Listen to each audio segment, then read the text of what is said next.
Well, grocery shopping this morning, I saw this salmon fillet and it was calling my name. Now, there's so many ways we can cook salmon. You've seen me pan sear it, but today I think I'm going to do it on a cedar plank, and I'm going to show you how to do it on Greg the Grilling Guy.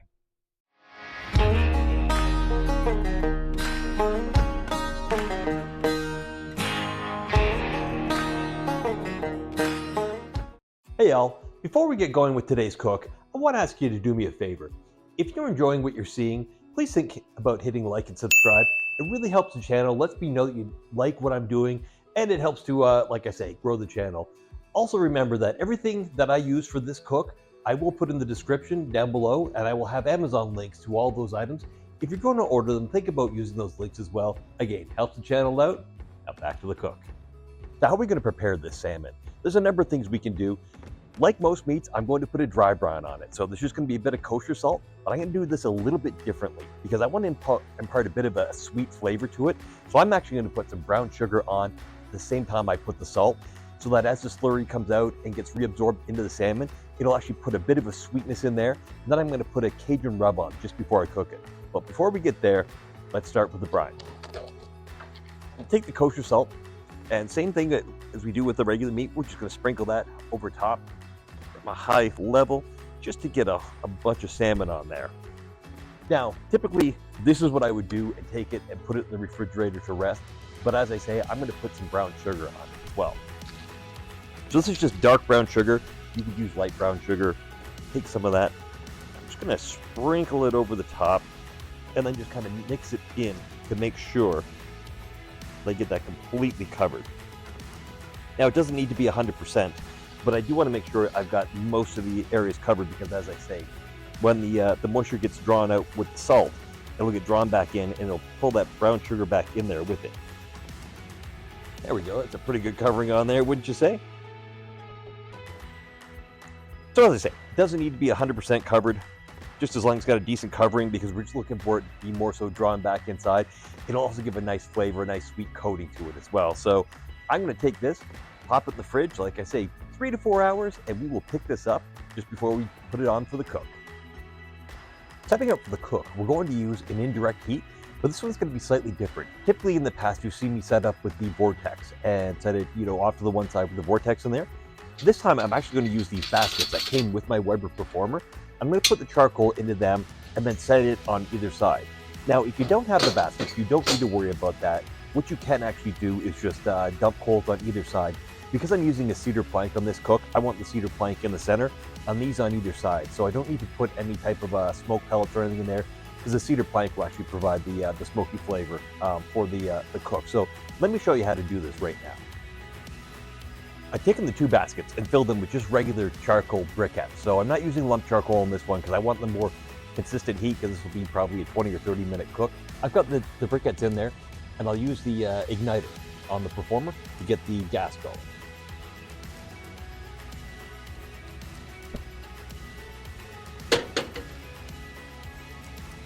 So I'm going to let these sit for about 5 minutes with the heat hitting them from the bottom. That'll get the charcoal started, and I'll take them and move them to either side of the grill. While the briquettes get going, I'm going to finish prepping the salmon. So it's been in the fridge for probably 3 or 4 hours, and you can see where a lot of that brown sugar that was on there has kind of been absorbed into the salmon. So where before it was completely covering it, now it's kind of turned into that slurry that I was looking for. So that means a lot of it's been drawn into the salmon for the sweet flavor. But I'm going to put some Cajun seasoning on there as well, because I want this to have a bit of a heat to it.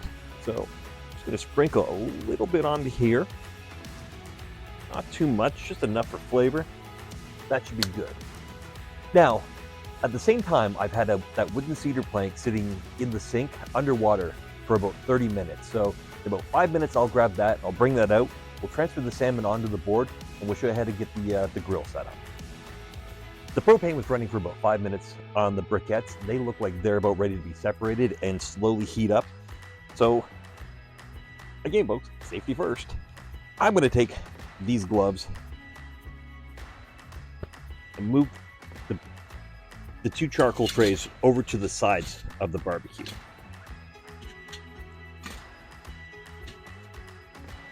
So this is ultimately setting up that indirect cook that I was speaking to. Now, the cedar plank will sit in the center, and I'll show you that when it goes on there, but it's gonna allow the heat to roll up and around and get that cedar plank. It'll smoke a little bit, but it won't actually ignite, and that'll provide the flavor of the smoke into the salmon, and then it'll also impart some of the flavor from the cedar plank. So we'll go get that, get this salmon transferred over, and take it from there. So I have the salmon on the plank. You see I garnished it with some lemons. That's not necessary. I kind of like it. I like the look. I don't know how much it does for flavoring, but it might help with some of the connective tissue breakdown. But the wooden plank, as I say, had been soaking for 30 minutes. So I'm going to put it in the grill here, right in the center of the two baskets. So that's going to allow the heat to come at it evenly. I'm going to cover this and leave it for probably around 25 to 30 minutes. I will check. I'm looking to cook it up to about 145 degrees. That's really where I like fish. So we'll get that covered up. But as you can see, this is a super easy cook. So let's check back and see how it's doing in a bit. The salmon's been cooking for about 15 minutes. So let's see how we're doing. So just so you know, the temperature on the top of the Weber kettle says it's cooking about 400 degrees. That thing is probably as accurate as a U.S. election poll, so we don't really go by that. We're just going to go by the temperature on the meat.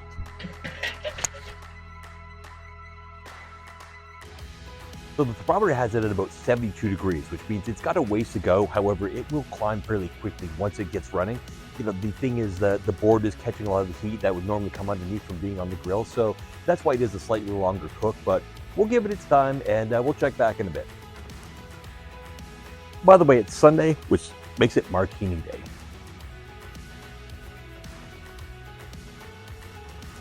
Day. By the way, every day is Martini Day, let's be honest. All right, let's check. 145, there we go.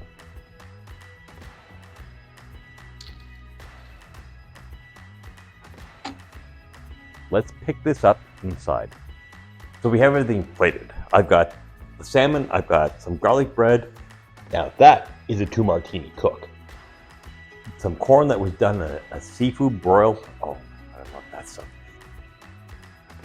Okay, so that didn't end quite like I had hoped. So, but hey, everything's a lesson to be learned.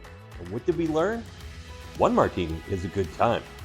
2 martinis is a reshoot of the end of the video. So maybe won't do that one again. So, hey, I do appreciate sticking through if you made it this far in. If you like what you saw, won't see a lot of repeats on that one, but if you do like the overall content, please hit like and subscribe.